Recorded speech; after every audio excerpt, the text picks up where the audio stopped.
الرحيم ومن أحسن قولا ممن دعا إلى الله وعمل صالحا وقال إنني من المسلمين۔ پارہ 24 سورہ حامیم السجدہ رکوع 4 آیت نمبر 33-34۔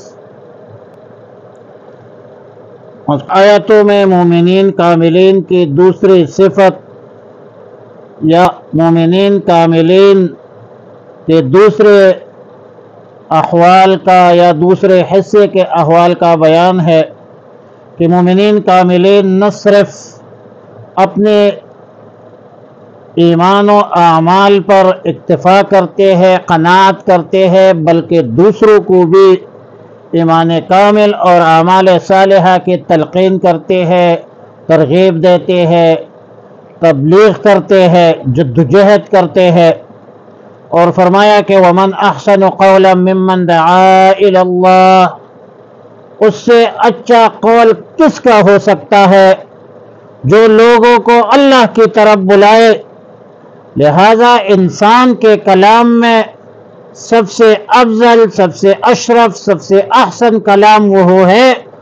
جس میں دوسروں کو دعوت حق دی گئی ہو، جس میں دعوت اللہ کے تمام صورتیں داخل ہے۔ دعوت و تبلیغ میں جائے، تدریس کرے، جمعیت علماء میں ہو، ختم نبوت میں ہو، جس شعبے کے ساتھ وابستہ ہو، زبان سے ہو، قلم سے ہو، ہاتھ جتنے بھی صورتیں ہیں، جس عنوان سے ہے، یہاں تک کہ اذان دینے والا وہ بھی داعی ہے، وہ بھی اس میں داخل ہے، کیونکہ مؤذن بھی اللہ کی طرف، نماز کی طرف لوگوں کو ہی بلاتا ہے۔ اور سیدہ عائشہ صدیقہ ام المؤمنین رضی اللہ تعالی عنہ فرماتی ہے کہ آیات مذکورہ وَمَنْ أَحْسَنُ قَوْلًا مِّمَّنْ دَعَا إِلَى اللَّهِ مؤذنین کے بارے میں نازل ہے، اور دعا الی اللہ کے بعد وَعَمِلَ صَالِحًا سے مراد اذان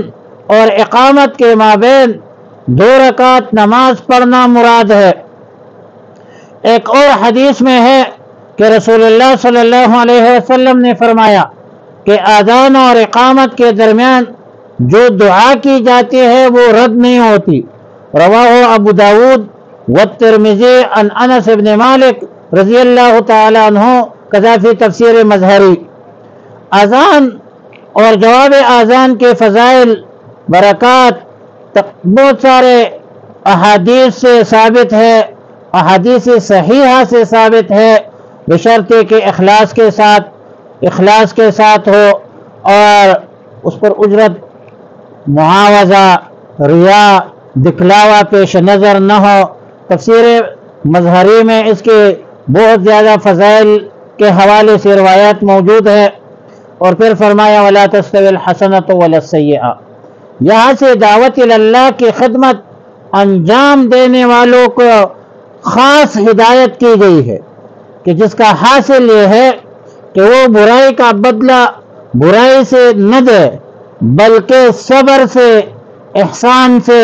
تحمل سے، بردباری سے کام لے۔ ادفع باللتی ہی احسن، داعیان حق کی خصلت یہ ہونا چاہیے کہ وہ لوگوں کی برائی کو طریقے احسن سے دفع کرے، طریقے احسن سے دفع کرے، اور وہ یہ ہے کہ برائی کا بدلہ برائی سے نہ لینا، معاف کر دینا۔ یہ تو عمل حسن ہے، لیکن عمل احسن یہ ہے اس میں تفضیل کے ساتھ کہ جس نے تمہارے ساتھ برا سلوک کیا ہو آپ اس کو معاف بھی کر دے اور اس کے ساتھ احسان کا برتاؤ بھی کر دے، اس کو کہتے ہیں ادفع باللتی ہی احسن۔ سیدنا عبداللہ ابن عباس رضی اللہ تعالی عنہما فرماتے ہیں کہ اس آیت میں حکم ہے کہ جو شخص تم پر غصہ کا اظہار کرے آپ اس کے مقابلے میں صبر سے کام لے، تحمل سے کام لے، بردباری سے کام لے۔ جو تمہارے ساتھ جہالت سے پیش آئے تو اس کے ساتھ حلم، بردباری کا معاملہ کرو۔ جس نے تمہیں ستایا معاف کرو اس کو، بعض روایات کے مطابق خلیفہ بلا فصل سیدنا ابو بکر صدیق رضی اللہ تعالی عنہ کو کسی شخص نے گالی دی یا برا بلا کہا، تو سیدنا ابو بکر صدیق رضی اللہ تعالی عنہ نے فرمایا کہ اگر تم اپنے کلام میں سچے ہو کہ میں مجرم ہوں، خطا کار ہوں، برا ہوں، تو اللہ تعالیٰ مجھے معاف فرما دے، اور اگر تم نے جھوٹ بولا ہے تو اللہ تعالیٰ تمہیں معاف فرما دے۔ قذافی القرطبی۔ بہرحال دعوت اللہ عظیم فریضہ ہے، بہت بڑا فضیلہ ہے۔ ختم نبوت کے طفیل امت کے ہر فرد داعی ہے کہ وہ لوگوں کو دین کی طرف، حق کی طرف بلائے، اور ظاہر ہے کہ جب آپ ایک نیک کام کرتے ہیں، ایک بہت بڑا فریضہ سر انجام دیتے ہیں، تو شیطانی وساوس وہ ظاہر ہے وہ بھی سامنے آئے گی، تو اس صورت میں آپ کو اعوذ باللہ پڑھنا چاہیے، اور ظاہر ہے کہ آپ نے غصہ کی بجائے، جوش کے بجائے صبر سے اور ہوش سے کام لینا ہے۔ دین جوش کا نام نہیں ہے، یہ ہوش کا نام ہے۔ دین جو ہے یہ بردباری کا نام ہے، تحمل کا نام ہے، صبر کا نام ہے، حوصلے کا نام ہے، اور دینداری جو ہے یہ بدماشی کا نام نہیں ہے۔ وَمَنْ أَحْسَنُ قَوْلًا مِّمَّنْ دَعَا إِلَى اللَّهِ وَمَنْ أَحْسَنُ لَا أَحَدًا أَحْسَنُ، اس سے بہتر کسی کی بات نہیں، قولاً بات، ممن دعا، اس سے جو جس نے بلایا الی اللہ، اللہ کی طرف، وعمل صالحا، اور عمل کیا نیک، وقال، اور کہا، اننی من المسلمین، کہ میں تو ہوں فرمان برداروں میں سے، ولا تستوی الحسنۃ، اور نہیں ہے برابر نیکی، ولا السیئۃ، نہ بدی، ادفع، دور کرے برائی کو، باللتی، اس بات کی ہی احسن جو اچھی ہو، فَإِذَا الَّذِي بَيْنَكَ وَبَيْنَهُ عَدَاوَةٌ، تو فوراً فَإِذَا الَّذِي، اذا مفاجاتی ہے، تو فوراً وہ شخص، الَّذِي بَيْنَكَ، کہ آپ کے درمیان، وَبَيْنَهُ، اور ان کے درمیان، عَدَاوَةٌ، دشمنی، كَأَنَّهُ وَلِيٌّ حَمِيمٌ، ایسا ہوگا گویا کہ وہ دوست ہے تمہارا، حمیم، گرم جوش، وہ آپ کا گرم جوش دوست بن جائے گا۔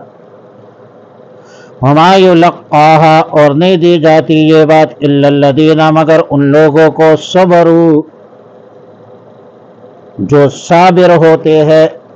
وما يلقاها، اور نہیں دی جاتی یہ بات، نصیب نہیں ہوتی یہ بات، الا، مگر، ذو حظ عظیم، اس کو جو بڑا قسمت والا ہو۔ قسمت والوں کو یہ صبر اور تحمل اور بردباری ملتی ہے۔ وَإِمَّا يَنزَغَنَّكَ مِنَ الشَّيْطَانِ، اور آنے لگے آپ کو شیطان کی طرف سے، نزغن، کوئی وسوسہ،